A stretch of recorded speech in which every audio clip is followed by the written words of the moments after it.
Hey, curious minds. Have you ever heard of a black hole? It's one of the weirdest things in space.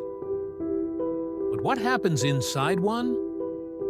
Black holes are like invisible space vacuum cleaners. They suck in everything, even light, and nothing can escape. But what's hiding inside them? Let's explore, carefully. First things first, a black hole isn't a hole at all. It's made when a giant star explodes and squishes into something super heavy and tiny. That squished star has so much gravity, it pulls everything in. So what's inside a black hole? Scientists think there's a tiny spot in the middle called a singularity. It's super tiny and squishes everything into one point, like space spaghetti. Here's the wild part. No one really knows what happens inside.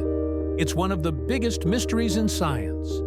Some scientists think black holes might even lead to other galaxies or dimensions.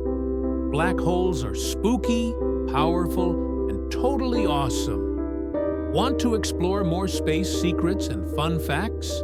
Subscribe now and join the curiosity adventure, only on CurioKids.